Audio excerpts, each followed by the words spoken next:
Salut les amis, bienvenue sur Codeur Passionné.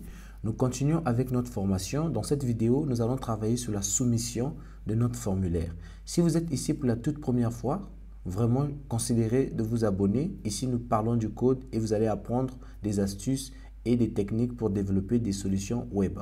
Pour tous ceux qui sont déjà abonnés à cette chaîne et qui soutiennent cette chaîne, en tout cas, je vous remercie énormément pour votre soutien les amis.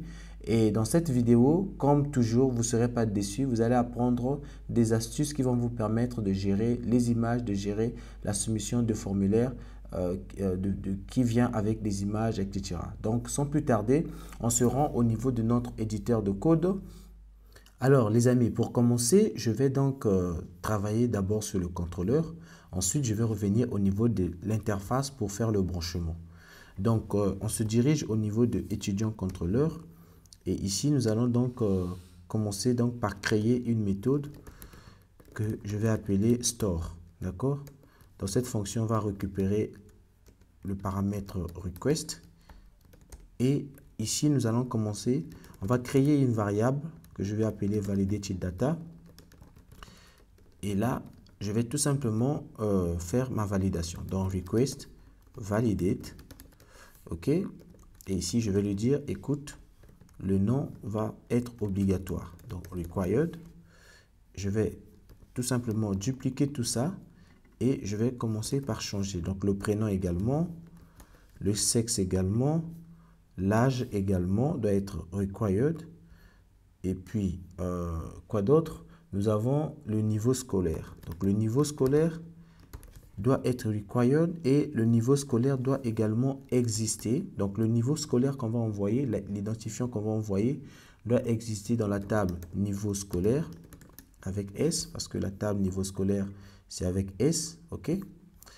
Et ensuite, au niveau de l'ID, donc le champ ID, je mappe ça au champ ID de cette table pour qu'il fasse la vérification si l'ID qui est renvoyé ici correspond à un des ID au niveau de cette table. Ensuite, je crois que c'est tout. La photo, elle n'est pas obligatoire. Alors, une fois que ceci est fait, je vais donc ici créer une variable étudiant donc, qui va enregistrer au fait les valeurs, donc notre étudiant ici. Alors, on lui passe, moi ce que je vais faire, remarquez au niveau de la table étudiant, nous avons le champ niveau scolaire, mais niveau scolaire c'est underscore scolaire avec ID. Alors qu'ici, si je passe les informations telles qu'elles sont, nous aurons un niveau scolaire avec voilà, un S majuscule, au fait, en Pascal Kids. Donc, si vous voulez, soit vous allez modifier depuis l'interface le nom de cette variable, soit vous allez le faire ici. Donc, moi, ce que j'ai choisi de faire, je vais faire ceci, validateData. Et là, je vais lui dire, il aura une autre, il y aura scolaire, voilà, ID. Donc, j'écrase cette fois-ci la valeur de, voilà, je peux faire request niveau scolaire, voilà, de cette manière. Et là, on fait un create.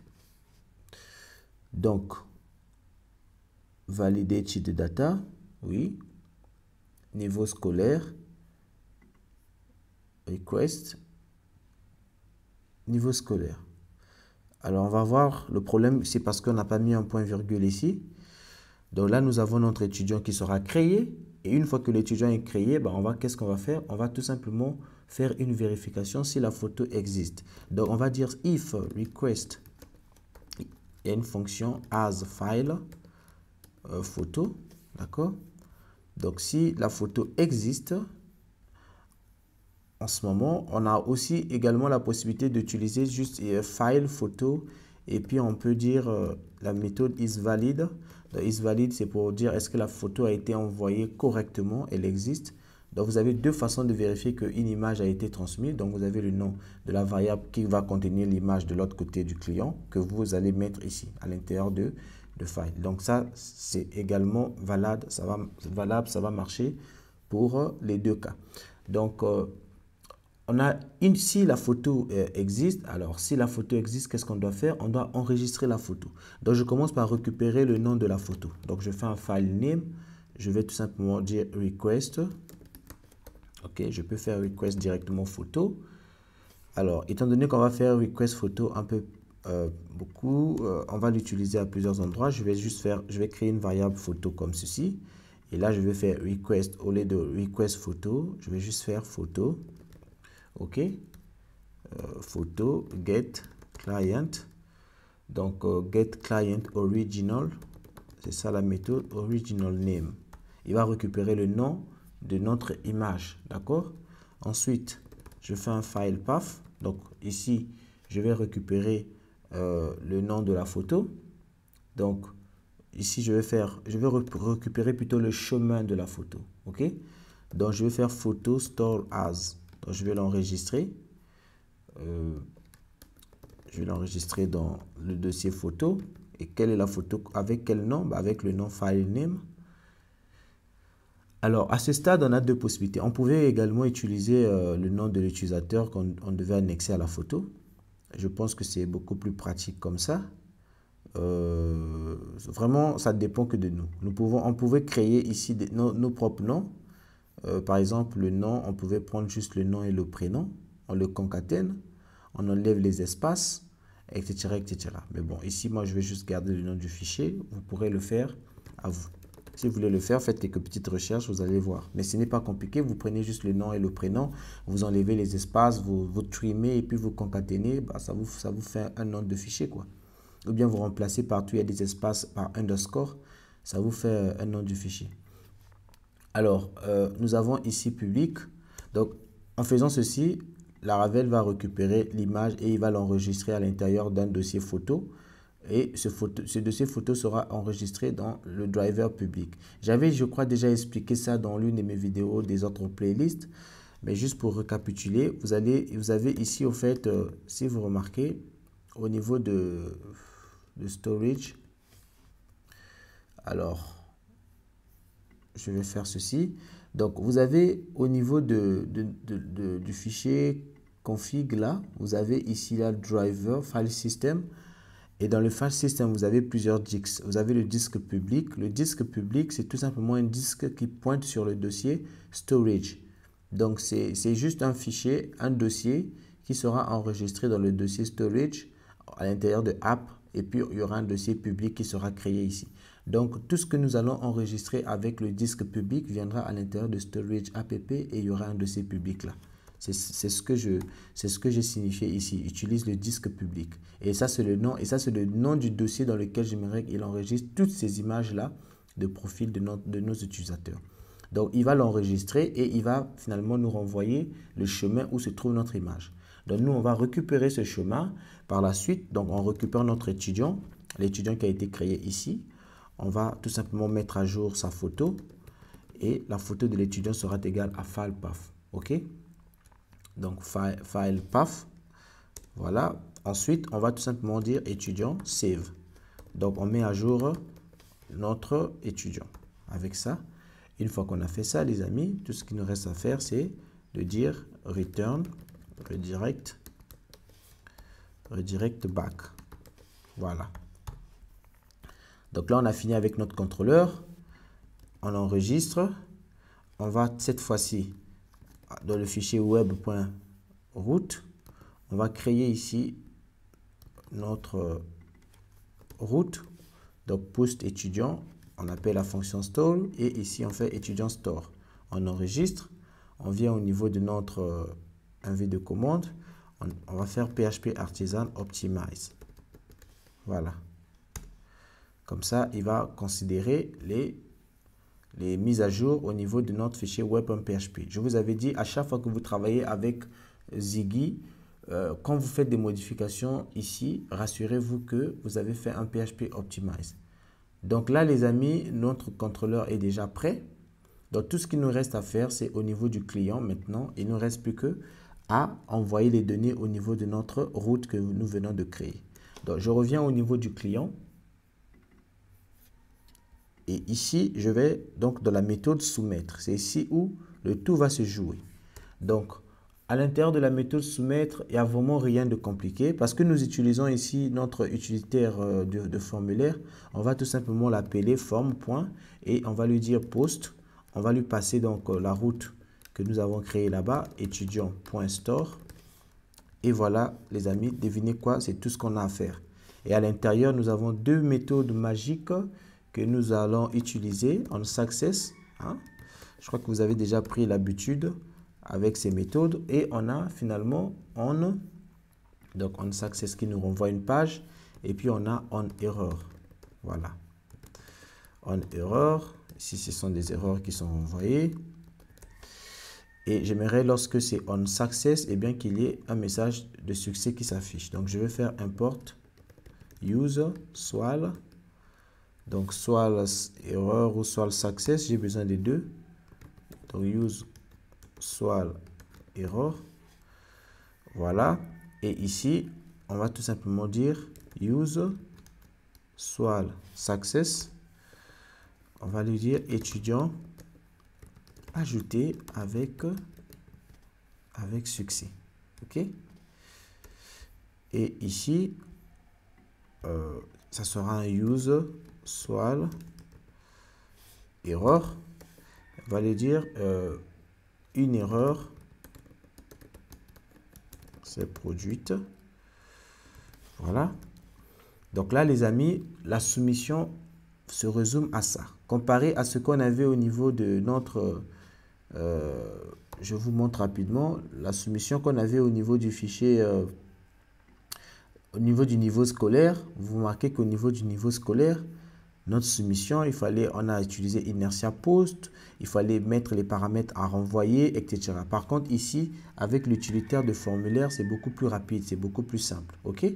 Donc, on enregistre comme ça notre notre formulaire et on va maintenant le tester. Il est temps de le tester. Donc, je viens ici, j'actualise ma page. Donc, je vais utiliser mon extension pour remplir le formulaire. Mais je vais tenter d'exécuter. Vous voyez qu'on me dit is valide. Voilà, on me dit que is valide et is valide et n'est pas correct. Alors, je vais juste me diriger au niveau de la documentation, Laravel request file. On va juste regarder la documentation pour ça.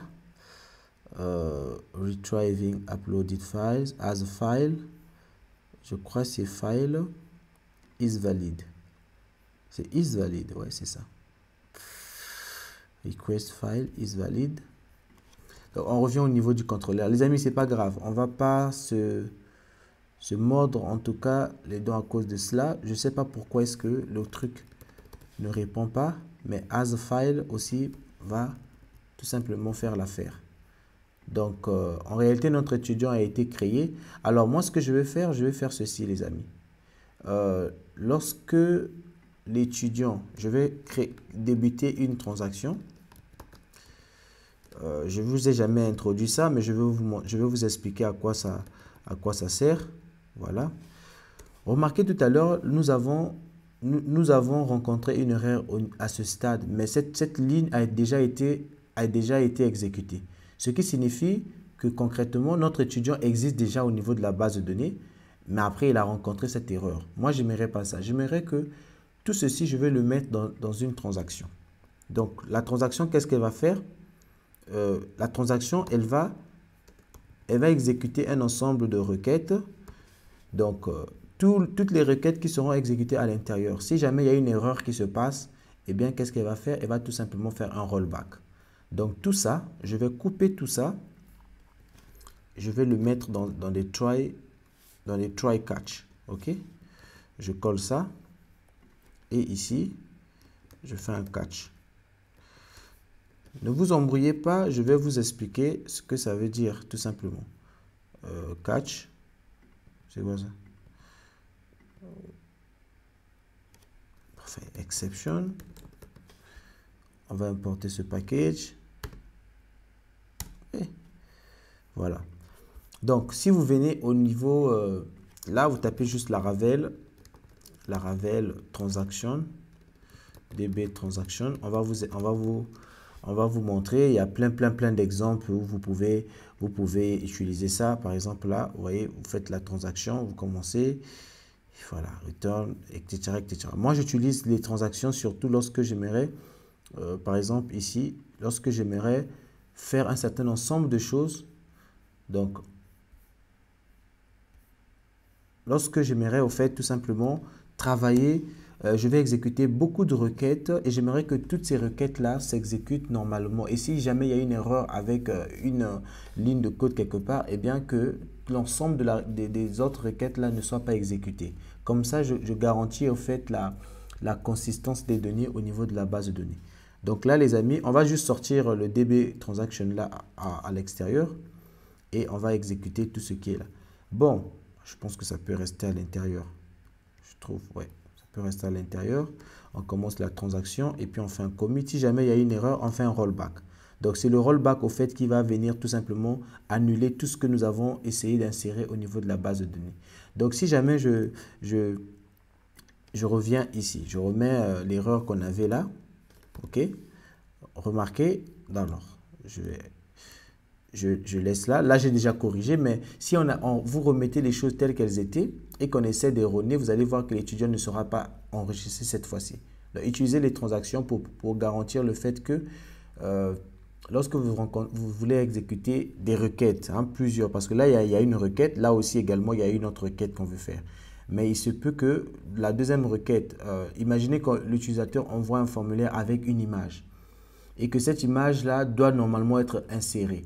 Mais parce que l'image n'a pas été insérée, l'utilisateur est quand même créé, mais l'image n'a pas pu être insérée, vous voyez que ce n'est pas intéressant.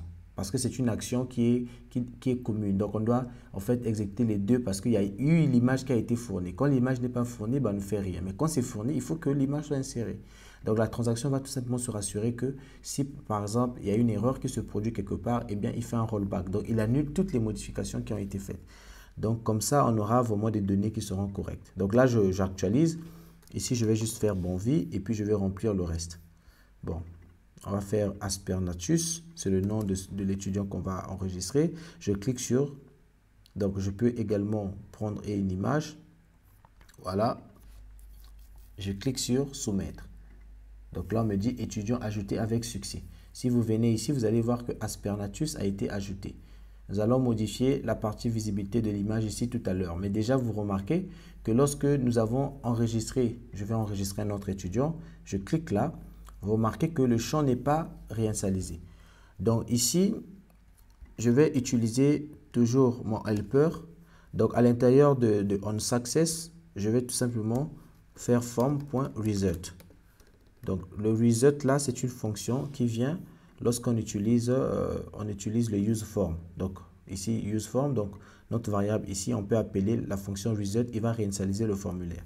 Donc si je reviens là, je réessaie, je vais créer un nouvel étudiant. Je clique ici, vous allez voir qu'il a réinitialisé tous les autres champs. Mais alors, par contre, il ne le fait pas pour l'image. Hein. L'expérience que j'ai eu à tester, il ne le fait pas pour l'image. Donc là, si je clique là, bam, tout a été réinitialisé, mais l'image n'a pas été réinitialisée. Donc la réinitialisation des inputs de type file, les amis, ça pose un peu des problèmes. Normalement, selon la logique normale, ça ne devait pas poser des problèmes, mais franchement, c'est un peu chiant. Donc moi, ce que je fais, ce que j'ai trouvé comme moyen pour pallier à ce problème, je crée une variable key que je vais appeler par exemple input key, d'accord? Donc cette variable-là, je la crée ici. Je vais la créer même soit avant là. Je vais créer input key et c'est une référence. Par défaut, elle est à 0. Donc je vais tout simplement me rassurer que j'importe les références correctement depuis View. Donc là, c'est cette fonction. Et à chaque fois que on est ici et qu'on aimerait réinitialiser notre champ input, bah, je vais tout simplement faire input key, d'accord? Je fais .value sera égal, donc plus égal à 1. Donc je l'incrémente de 1. Comme ça, Vue.js va au fait, vous allez remarquer vous-même ce qu'il va faire et je vais vous expliquer. Donc là, je clique là, je choisis l'image. On va prendre cette image. Ok, elle pèse énormément cette image. Je vais prendre cette image-ci. Voilà. Donc, lorsque je clique là, remarquez ici, finalement, j'ai réinitialisé ce champ, mais par contre, là, j'ai toujours l'image. Donc, c'est le seul moyen que j'ai trouvé pour réinitialiser le champ de type InTypeFile. Bon, ici, c'est facile. Ici, on va tout simplement copier ce qui est là. D'accord? On peut tout simplement copier là. On fait style, display, et puis on fait none. Voilà. Donc là, si on actualise, je remplis mon formulaire ici. Je prends cette image, je fais soumettre. Remarquez que tout a été réinitialisé avec succès. Alors, une dernière chose, les amis, on n'a pas testé le cas des erreurs. Donc, je vais venir au niveau de mon formulaire ici. Je vais enlever un peu le require, par exemple, au niveau du nom et puis au niveau du prénom. Tout en sachant qu'au niveau de la validation, au niveau du contrôleur, nous avons là-bas défini une règle de validation qui oblige au fait que le nom soit présent. Donc, on doit avoir des erreurs sur ces deux champs. Donc, je vais remplir manuellement, je vais remplir les autres choses. Donc, je peux laisser l'image, je clique sur soumettre. Eh bien, il va soumettre le formulaire, mais remarquez, j'ai une erreur. On me dit que le nom est obligatoire, le prénom également est obligatoire. Et donc, cette erreur-là est tout simplement venue. Pourquoi? Parce que lorsqu'il a exécuté, le contrôleur a renvoyé des erreurs par rapport aux validations que nous avons mis de l'autre côté. Et donc, parce que nous avons utilisé le formulaire, nous allons utiliser cet utilitaire, et bien cet utilitaire nous permet de récupérer les erreurs avec justement forme erreur. Nous avons ici une clé erreur qui va contenir l'ensemble de nos erreurs. Et comment sont nommées les erreurs? Eh bien, sur Laravel, les erreurs sont nommées selon ce que vous définissez au niveau de votre partie de gauche au niveau de la validation. Donc, quand vous dites validation non, eh bien, s'il y a une erreur par rapport à cette validation, eh bien, cette erreur aura comme le nom, la clé qui est tout simplement mise ici. Donc, voilà les amis, nous avons notre truc qui fonctionne correctement. Je vais tout simplement venir ici et je vais remettre les required qui étaient là. Donc, les deux required parce que c'est vrai qu'au niveau du contrôleur, nous avons une validation, mais c'est toujours aussi conseillé, c'est mieux au niveau du client également d'avoir des validations. Comme ça, on a des validations de deux côtés. Donc, si jamais un malin s'amuse avec notre programme et qu'il arrive à désactiver le paramètre obligatoire, parce qu'on peut très bien désactiver le paramètre obligatoire, je vous explique. Si je viens ici, au niveau de ce input, je supprime le required, et bien mon nom n'est plus obligatoire. Donc, il y a des malins comme ça, comme moi, qui peuvent faire ce genre de choses. Et donc, si vous n'avez pas pris la précaution, vous n'avez pas pris le soin de contrôler les données au niveau de vos contrôleurs, eh bien, tout simplement, les amis, votre application sera une passoire. Donc, pour vous éviter ça, je suis là pour vous montrer des astuces. Et là, vous avez là l'astuce qui va vous permettre donc d'avoir des applications solides. Les amis, c'est tout pour cette vidéo en tout cas. Dans la prochaine vidéo, nous allons travailler. Je vais au fait vous montrer comment on va afficher les images à ce stade ici. Et je vais vous montrer également, donc on va également corriger celui de ce bouton. Lorsqu'on clique, il doit nous conduire au formulaire. Et après quoi, nous allons travailler sur l'édition ainsi que la suppression de nos étudiants. Donc, les amis, c'est tout. Je ne vais pas beaucoup parler cette fois-ci. On se retrouve à la prochaine vidéo. Vous savez déjà ce qu'il faut faire. Abonnez-vous si ce n'est pas fait. Likez, partagez. Mais en tout cas, faites tout ce que vous pouvez faire pour soutenir la chaîne. Allez les amis, c'est tout pour cette vidéo. En tout cas, non, là c'est tout. C'est vraiment tout.